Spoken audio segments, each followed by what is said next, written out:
నా సబ్స్క్రైబర్ ఒకరు కామెంట్ పెట్టారండి. ఖచ్చితంగా ఈ వీడియో గురించి చేయాలని నాకు అనిపించిందండి. ఎందుకనంటే ఇది చాలా బర్నింగ్ ప్రాబ్లమ్. నేను చాలా ఎక్కువ మందిని ఈ ప్రాబ్లమ్స్ తోటి చూస్తున్నానండి. తప్పకుండా ఇలాంటి వాళ్ళకి మనం ఇమ్మీడియేట్‌గా క్లినికల్ అటెన్షన్ అనేది చేయాల్సిన అవసరం ఉంటుంది.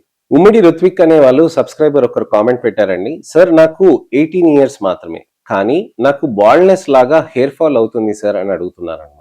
సో ఎటువంటైన ట్రీట్మెంట్ ఆప్షన్స్ ఉంటాయా? ఏం చేయాలి నేను అని అడుగుతున్నారు. చాలా మందికి యంగ్‌స్టర్స్‌కి ఈ విధంగా హెయిర్ లాస్ అనేది అవుతుందండి. ఎందుకు అవుతుందో మనం చాలా గమనించాల్సిన అవసరం ఉంటుంది. అలానే మనం ఎర్లీ ట్రీట్మెంట్ తీసుకోవాల్సిన అవసరం ఖచ్చితంగా ఉంటుందనమాట. నేను చాలా మంది పేషెంట్స్‌ని 15 ఇయర్స్, 16 ఇయర్స్, 17 ఇయర్స్ వయసులో బట్టతలలతోటి వచ్చేస్తున్నారు. ఎర్లీ ఆన్సెట్ బాల్డ్‌నెస్‌ని వచ్చేస్తున్నారనమాట.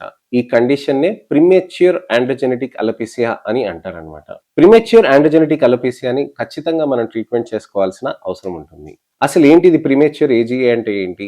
అసలుకి ఇది టీలోజన్ ఎఫ్లూవియంకి డిఫరెంట్‌గా ఉంటుందా? అనే దాని గురించని నేను మీకు ఇవాళ వివరిస్తాను. నా ఇన్ఫర్మేషనల్ అవేర్‌నెస్ వీడియో తోటి మీ అనేక సందేహాలకి, అపోహలకి, ప్రశ్నలకి జవాబు దొరుకుతుందని ఆశిస్తున్నాను. నేను మీ doctor Raj Kiret, Celesti skin laser and hair clinic, Jubilee Hills, LB Nagar, Kokapet మరియు సన్ సిటీలో chief and founder dermatologist and hair transplant సర్జన్‌గా ప్రాక్టీస్ చేస్తున్నానండి.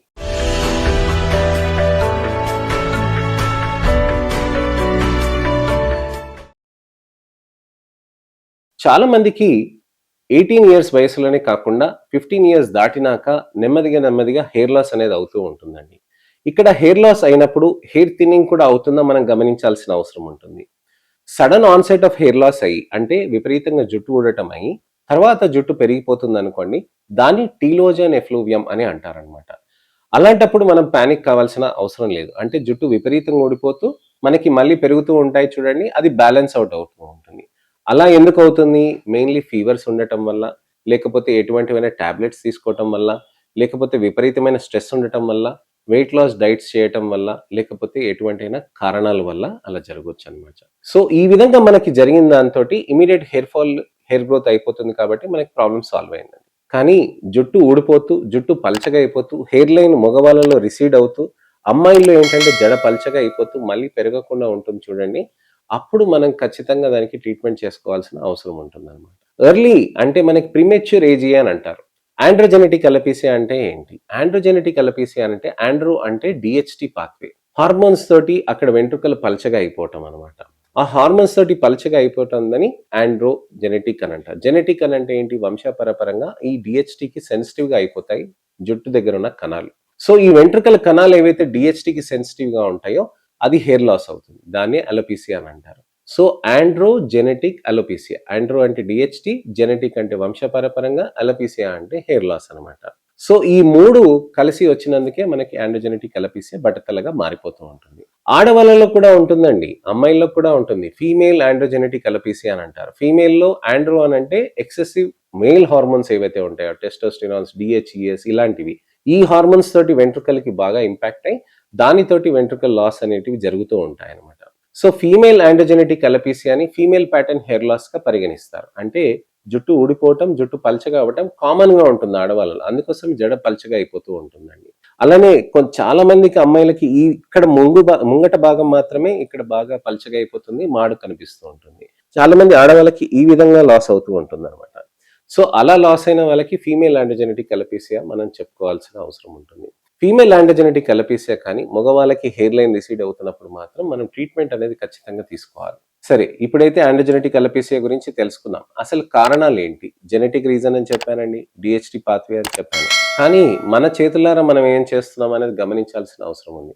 యంగ్‌స్టర్స్‌లో ఎప్పుడూ లైఫ్ స్టైల్ అనేది బ్యాడ్‌గా మారిపోతుందండి. వాళ్ళు టైంకి నిద్రపోవట్లేదు, టైంకి తినట్లేదు, పౌష్టిక ఆహారం అనేది తీసుకోవట్లేదు. పౌష్టిక ఆహారం అనేది తీసుకోకుండా ఉండటం వల్లనే హెయిర్ లాస్ అనేది విపరీతంగా అవుతుందండి చిన్న పిల్లల్లో. అయితే ఆండ్రోజెనెటిక్ అలోపెసియా 25 ఏళ్ల తర్వాత వచ్చిందనుకోండి, దాన్ని మామూలు నార్మల్ ఆండ్రోజెనెటిక్ అలోపెసియా అని అంటారు. అదే ముందే వచ్చిందనుకోండి 21, 19 ఇయర్స్‌కి ముందే వచ్చిందనుకో 19-24, 25 వరకు వచ్చిందనుకోండి, దాన్ని ఎర్లీ ఆండ్రోజెనెటిక్ అలోపెసియా అంటారు. 19 ఇయర్స్, 18 ఇయర్స్ లోపల వచ్చిందనుకోండి, దాన్ని ప్రీమెచ్యూర్ ఆండ్రోజెనెటిక్ అలోపెసియా అని అంటారు. సో, ప్రీమెచ్యూర్ ఆండ్రోజెనెటిక్ అలోపెసియా తోటి రావటంతోటి మనకి ప్రాబ్లమ్స్ ఏంటనంటే, ఎక్కువగా మనం ట్రీట్మెంట్స్ అనేటివి ఆప్షన్స్ ఉండవండి. దానికి ఖచ్చితంగా మనం మంచిగా మెడిసిన్స్ అనేటివి వాడుకోవాల్సిన అవసరం ఉంటుంది. పీఆర్‌పీ, జీఎఫ్‌సీ చేసుకోవచ్చు. 18 నుంచి 24 వయసులో వచ్చారనుకోండి, అప్పుడు ఎక్కువగా పీఆర్పీ, మీసో, జీఎఫ్సీ, డ్యూటాస్టెరాయిడ్, ఫినాస్టరైడ్ ఇలాంటి టాబ్లెట్స్ మనం వాడుకోవటానికని ఆస్కారం ఉంటుంది. కానీ 25 అబోవ్ ఉందనంటే మనం డెఫినెట్‌లీ మనం ట్రాన్స్‌ప్లాంట్ అనేది చేయొచ్చు. ప్రీమెచ్యూర్ ఏజీఏ, ఎర్లీ ఏజీఏ అంటే 24 ఏళ్ల లోపు మనకెప్పుడైతే మనకి బట్టతలలొస్తాయో, అవి చాలా ఫాస్ట్‌గా ప్రోగ్రెస్ అవుతాయండి. అంటే వితిన్ కొన్ని నెలల్లో, సంవత్సరాల్లో విపరీతంగా ఊడిపోయే ఛాన్సెస్ పెరుగుతూ ఉంటాయన్నమాట. అంటే ఇవాళ మీకు యాండోజెనెటిక్ అలోపెసియా ఇవాళ డిటెక్ట్ అయిందనంటే, ఈ 6 నెలల్లో మీకు బట్టతలలు వచ్చేస్తాయని కాదు. కానీ వచ్చే సంవత్సరం, 2 సంవత్సరాలు, 3 సంవత్సరాల్లో మీ హెయిర్ డెన్సిటీ అనేది తగ్గిపోతూ ఉంటుంది. మాడు కనిపించటం అనేది పెరుగుతూ ఉంటుంది. కానీ ఎంత మాడు కనిపిస్తుంది, ఎంత హెయిర్ లాస్ అవుతుందనేది డయాగ్నోస్ చేయటానికని మీరు అద్దంలో చూసుకొని గాబరా పడొద్దు. మీరు మా దగ్గరకొచ్చి ఖచ్చితంగా చూయించుకొని ఓకే నార్మలా? కాదా? అని డిస్కస్ చేసుకొని మీరు క్లారిటీ తెచ్చుకోవచ్చు. అనవసరంగా టెన్షన్ పడిపోకూడదు. అసలుకి యాండోజెనెటిక్ అలోపెసియానా, టిలోజన్ ఎఫ్లూమియా అని మీరు మా దగ్గరకొచ్చి మీరు చూపించుకుంటేనే కదా మీకు తెలుస్తుంది. టెన్షన్ పడొద్దు. రెండోదేంటి, మనకి యాండోజెనెటిక్ అలోపెసియా అనేది 21 ఇయర్స్ లోపల ఉన్నప్పుడు మనకి పీఆర్పీ, మీసో, జీఎఫ్సీస్ అనేటివి మనం చేసుకోవాల్సిన అవసరం ఉంటుంది. సేఫ్ న్యూట్రిషనల్ సప్లిమెంట్స్ అనేటివి ఇస్తాం. 21 అబోవ్ ఉన్నప్పుడు మనకి డిటాస్టరైడ్, ఫినాస్టరైడ్ టాబ్లెట్స్ తీసుకుంటూ మినాక్సిడిల్స్ ఎక్కువగా వాడుకోవచ్చు. 25 అబోవ్ అంటే ట్రాన్స్‌ప్లాంట్స్ అనేటివి కూడా చేసుకోవచ్చు అవసరానికి తగ్గట్టుగా. సో, ప్రీమెచ్యూర్ ఏజీఏ అనేది చాలా ఇంపార్టెంట్. ఎప్పుడైతే హెయిర్ డెన్సిటీ తగ్గిపోతూ ఉంటుందో అప్పుడు మనం ఇంటర్వీన్ చేయాల్సిన అవసరం ఉంటుంది. సో, లైఫ్ స్టైల్ కరెక్షన్స్ అనేటివి చేసుకోవాలి. లైఫ్ స్టైల్ కరెక్షన్స్ అంటే ఏంటి? సరైన టైంలో నిద్రపోవటం అనేది ఉండాలి. హాస్టల్‌లో పిల్లలున్నప్పుడు మగవాళ్ళు పిల్లలు ఎస్పెషల్లీ వాళ్ళు రాత్రిపూట గాసిప్స్ చేసుకుంటూ రాత్రంతా నిద్రపోకుండా ఉంటారండి. అలానే హాస్టల్ ఫుడ్ బాలేదని అసలు ఫుడ్డే మానేస్తూ ఉంటారు. అమ్మాయిలు ఎస్పెషల్లీ. పీజీస్‌లో ఉంటారు. ఇక్కడ హైదరాబాద్‌లో నేను చూస్తూ ఉంటాను.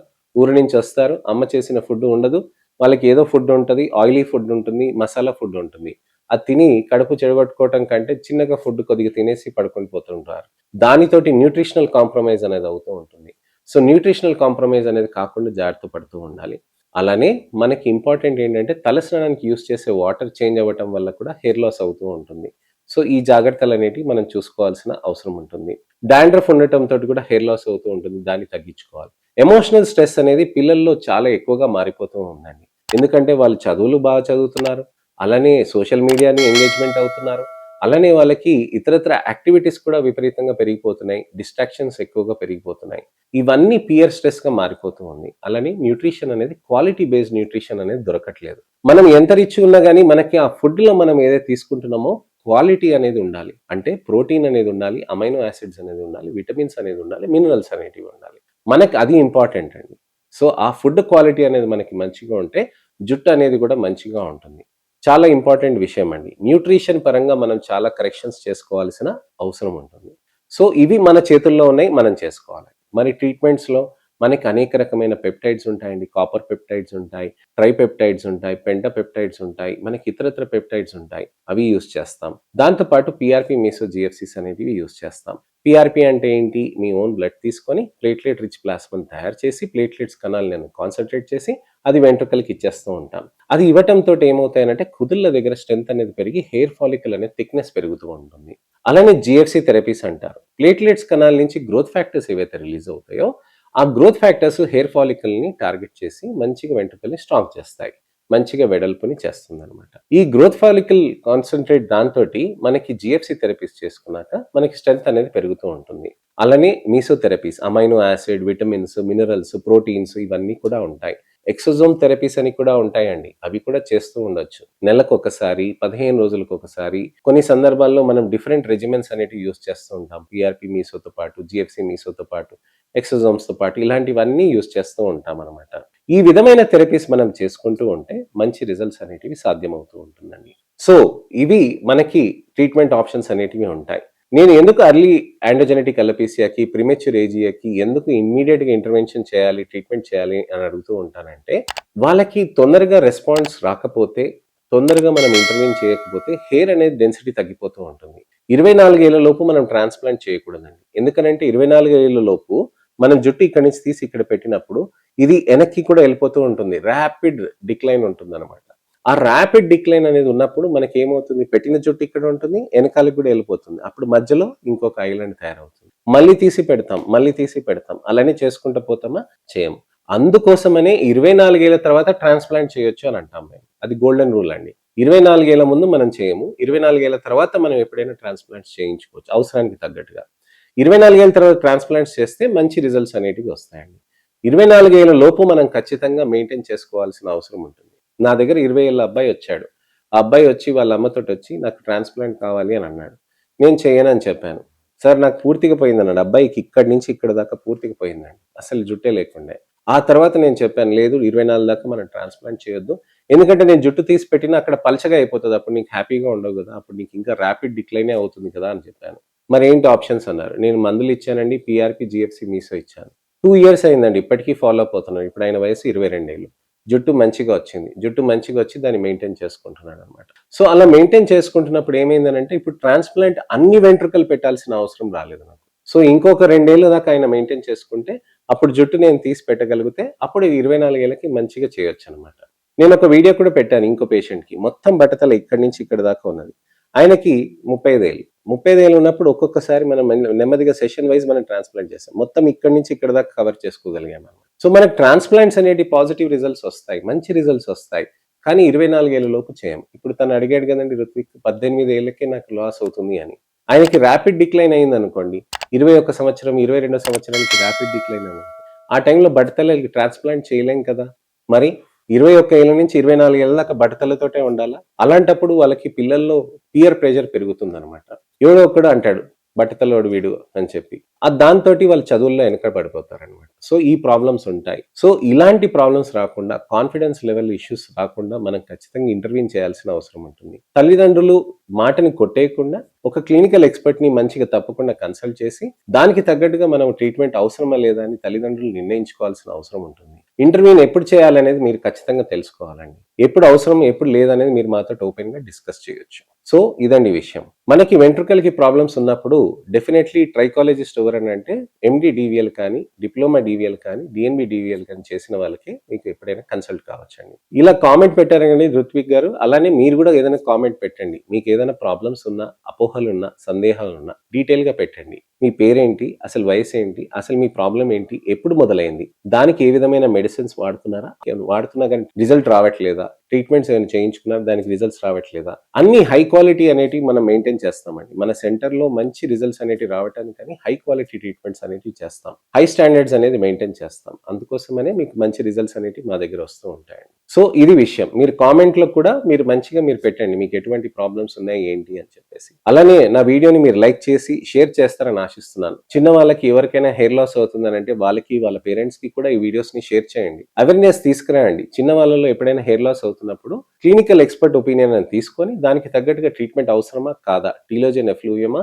ఆండ్రోజెనెటిక్ అలోపీసియానా? ఇవన్నీ డిఫరెన్షియేట్ చేసుకొని దానికి తగ్గట్టుగా ట్రీట్మెంట్స్ చేసుకోవచ్చు. నా ఈ వీడియోని అవేర్‌నెస్ క్యాంపెయిన్‌ని మీరు కూడా పాలుపంచుకుంటారని ఆశిస్తున్నాను. నా ఛానెల్‌ని సబ్స్క్రైబ్ చేసి నోటిఫికేషన్ నొక్కితే నెక్స్ట్ ఇన్ఫర్మేషనల్ అవేర్‌నెస్ వీడియో తోటి మళ్ళీ నేను మీ ముందుకొస్తాను. నమస్తే.